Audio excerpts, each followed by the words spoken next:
હરિયાણા વિધાનસભામાં જંગી જીત બાદ ભાજપની જે જીત થઈ છે, કાર્યકર્તાઓમાં ઉત્સાહ છે, ત્યારે વડાપ્રધાન મોદી દિલ્હીના કમલમ ખાતે સંબોધન કરી રહ્યા છે। સીધા જઈશું।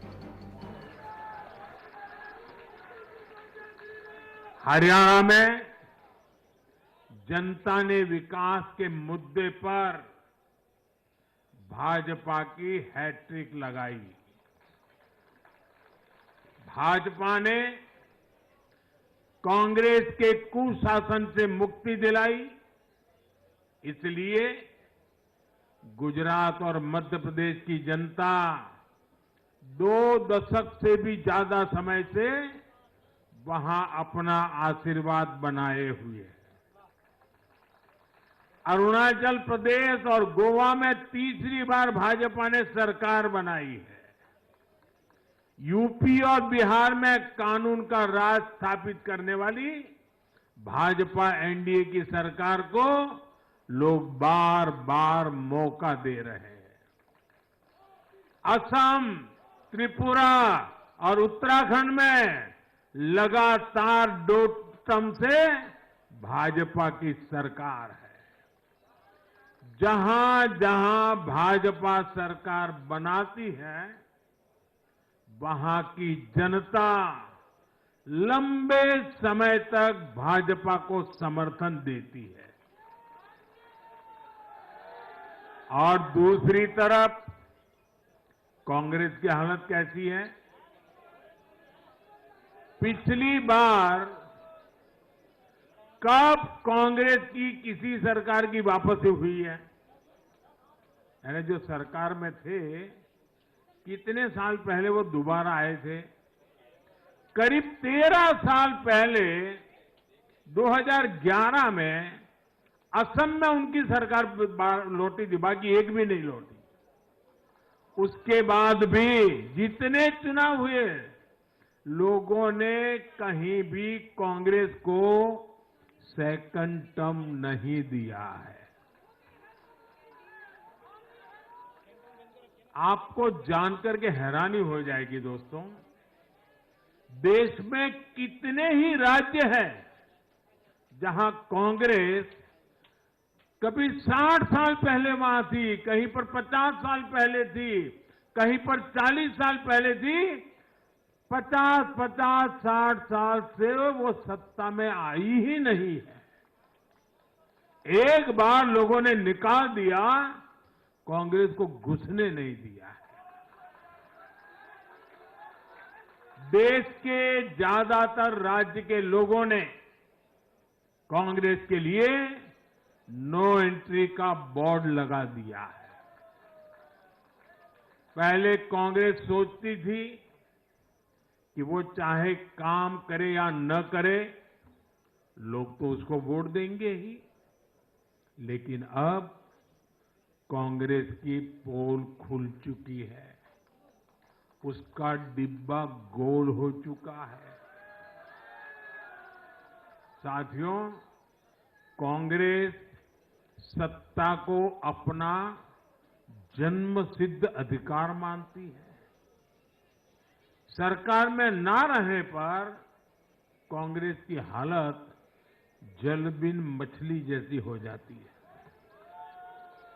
इसलिए वो सरकार में आने के बाद देश को, समाज को भी दांव पर लगाने से नहीं हिचकती।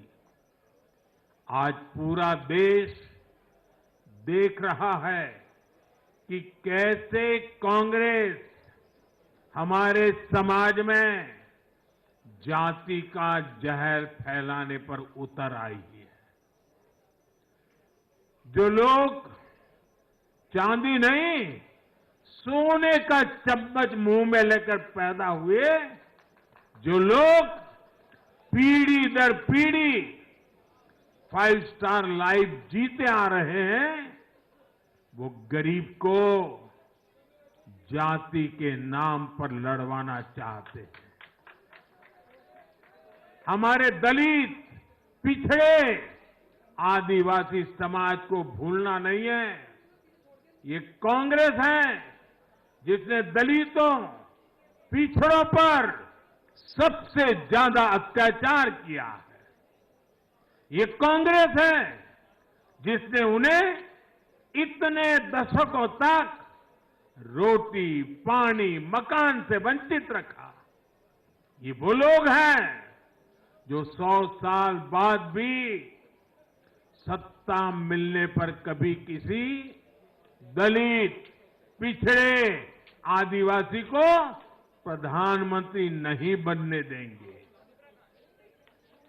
सच्चाई ये है कि कांग्रेस का परिवार दलितों, पिछड़ों, आदिवासियों इनसे नफरत करता है, उनसे चिढ़ता है।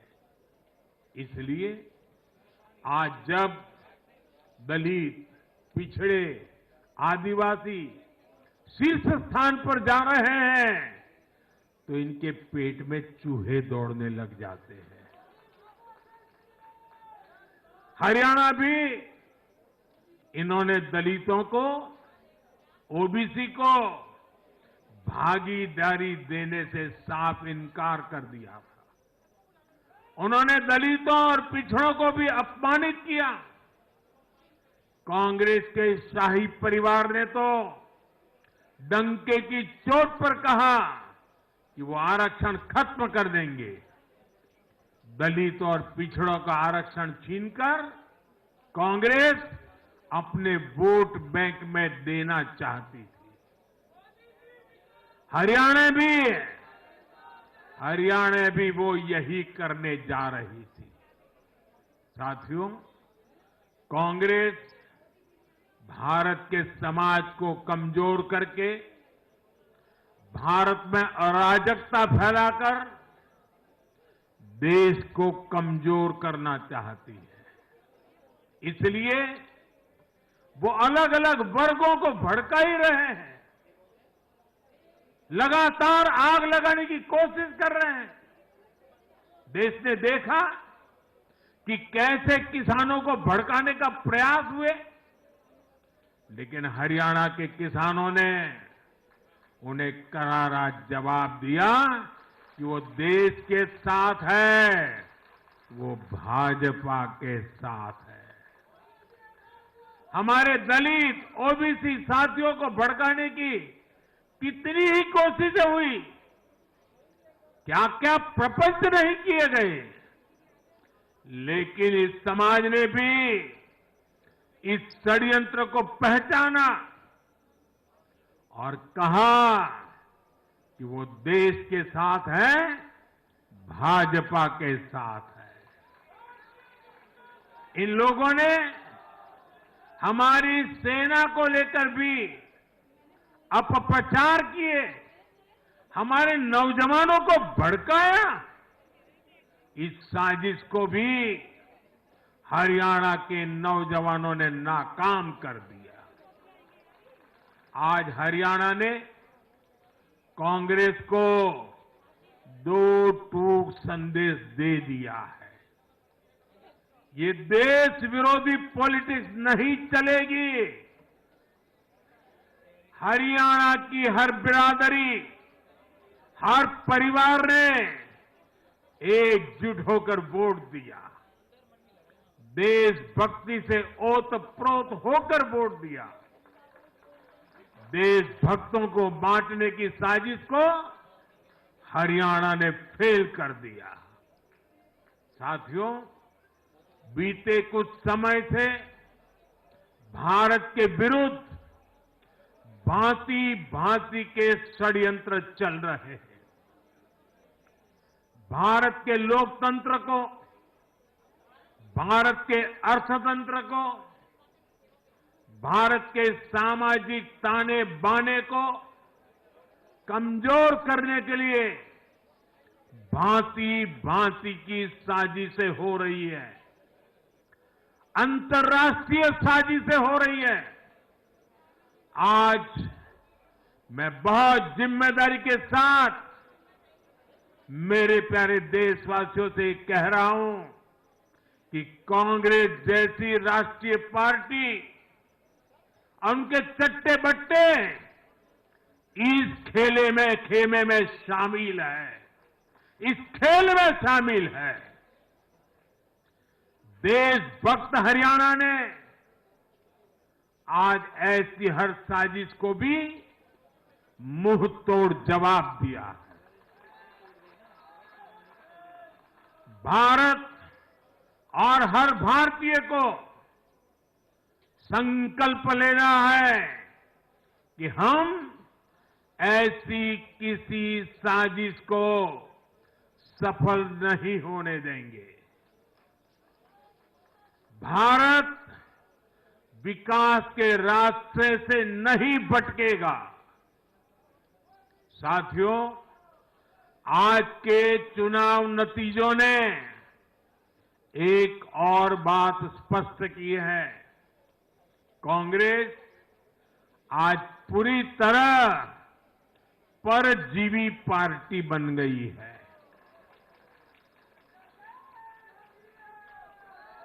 यहां हरियाणा में कांग्रेस परजीवी बनकर किसी के साथ नहीं थी, अकेली थी, तो उसे करारी हार मिली।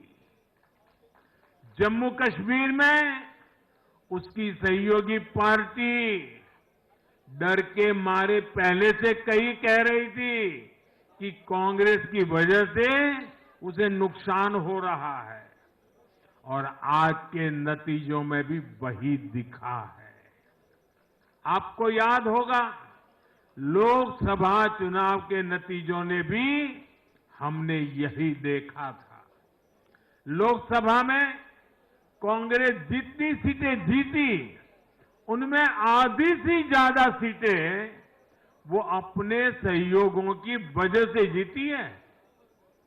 इसके अलावा जहां सहयोगियों ने कांग्रेस पर भरोसा किया, वहां उन सहयोगियों की ही नैया डूब गई। कई राज्यों में कांग्रेस के खराब प्रदर्शन का खामियाजा उसकी सहयोगी पार्टियों को उठाना पड़ा।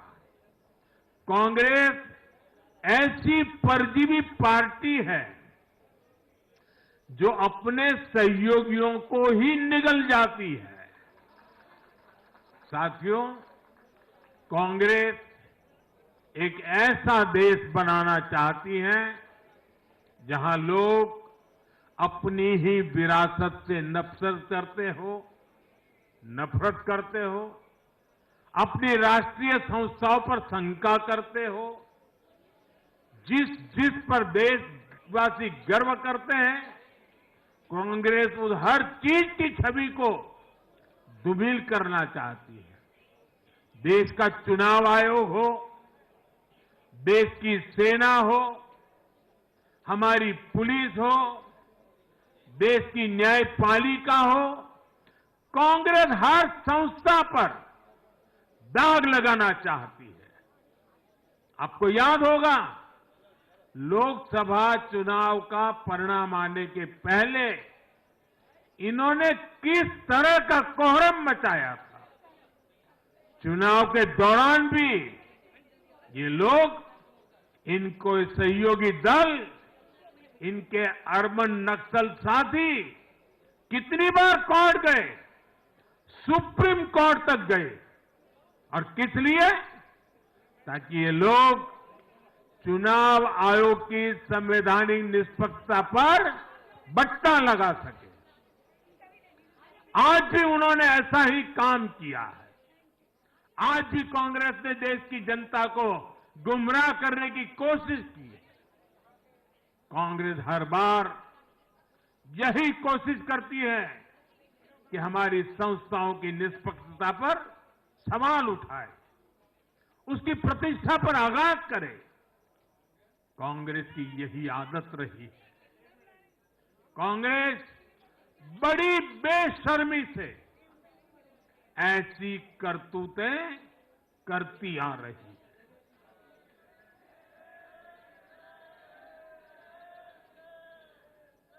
साथियों, जम्मू कश्मीर में इस बार हुआ चुनाव कई मायनों में ऐतिहासिक रहा है।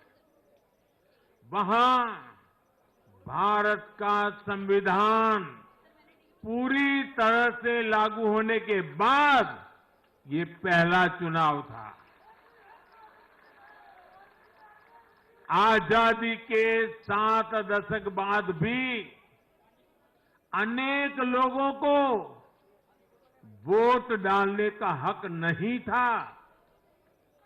उन्होंने भी पहली बार इस चुनाव में अपना वोट डाला है। कुछ लोग कहते थे कि आर्टिकल 370 हटा तो कश्मीर जल जाएगा, लेकिन कश्मीर जला नहीं, कश्मीर और खूबसूरती से खिला है, खिलखिलाया है। जिस तरह लोगों ने बाहर आकर रिकॉर्ड नंबर में वोट डाले, वो हर हिंदुस्तानी के दिल को खुश करने वाला है। हमारा जम्मू कश्मीर कर्फ्यू और अलगाववाद के कालखंड से बाहर निकल रहा है। 1947 के बाद पहली बार हमारी सरकार ने जम्मू कश्मीर में बीडीसी के चुनाव कराए। आज पहली बार प्रशासन के हर स्तर पर, फिर चाहे वो विधायक हो, बीडीसी हो, डीडीसी हो, हर स्तर पर अब जनता द्वारा चुने हुए प्रतिनिधि काम करेंगे। हमने जम्मू कश्मीर में संविधान की स्पिरिट और उसकी मर्यादा की पुनः प्रतिष्ठा की है। बाबा साहब आंबेडकर को इससे बड़ी श्रद्धांजलि क्या होगी। साथियों, मैंने विकसित भारत के लिए 4 स्तंभों की चर्चा बार बार उस चर्चा को आपके सामने रखा है। ये 4 स्तंभ किसान, युवा, महिलाएं और गरीब। जम्मू कश्मीर हो या हरियाणा, हम विकास को इन्हीं 4 धाराओं के, 4 स्तंभों के बलबूते पर देश को विकसित भारत बनाने की दिशा में आगे बढ़ रहा है। इनको सशक्त करना ही भाजपा की प्राथमिकता है। हरियाणा के गरीब तो पिछले 10 साल से डबल इंजन की सरकार का काम देख रहे हैं। मुफ्त इलाज की सुविधा से लेकर नल से जल और पक्के घर तक हरियाणा के गरीब परिवारों को अनेक सुविधाएं मिली है। अब हरियाणा की भाजपा सरकार गरीब कल्याण के काम को और अधिक गति देगी। साथियों, हरियाणा तो कृषि के मामले में देश के अग्रणी राज्यों में शामिल है। हरियाणा की इस ताकत को भाजपा और मजबूती देने वाली है। हमारा लक्ष्य एकदम साफ है। भाजपा सरकार हरियाणा के किसानों की उपज को दुनिया के बाजारों तक पहुंचाना चाहती है। बाजरा जैसा यहां का मोटा अनाज श्री अन्न के रूप में दुनिया भर के डाइनिंग टेबल पर पहुंचे, ये हमारी प्रतिबद्धता है। हरियाणा खाने के तेल में आत्मनिर्भरता के मिशन को भी शक्ति देने वाला है। इससे हरियाणा के तिलहन किसानों को भी ज्यादा लाभ होगा। साथियों, हरियाणा के युवाओं ने दुनिया भर में अपना लोहा मनवाया है।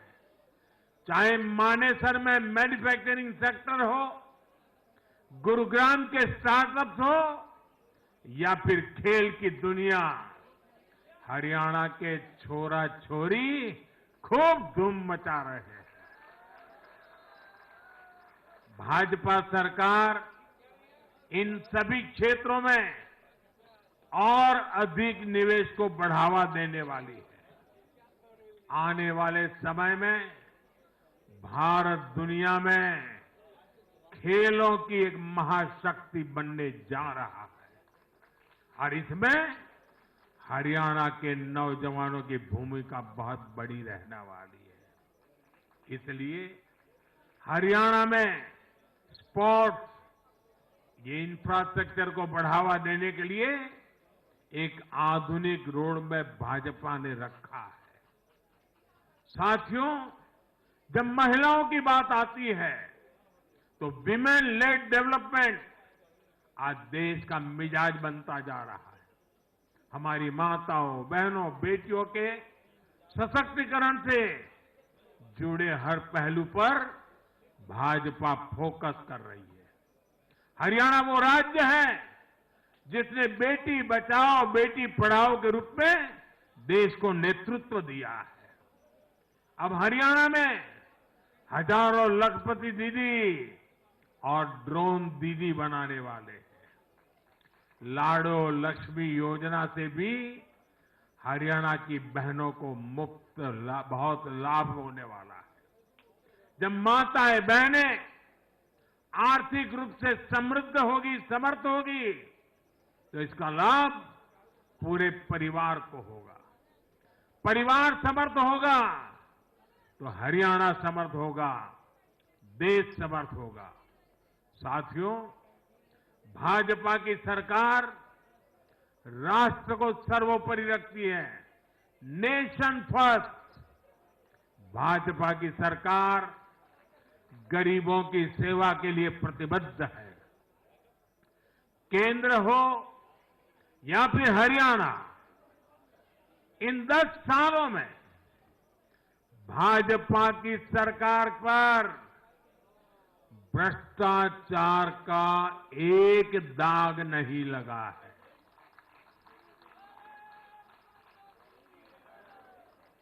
केंद्र सरकार पर जैसे दाग नहीं लगा है, वैसे ही हरियाणा सरकार 10 साल चलाई हमने, भ्रष्टाचार का कोई दाग नहीं है।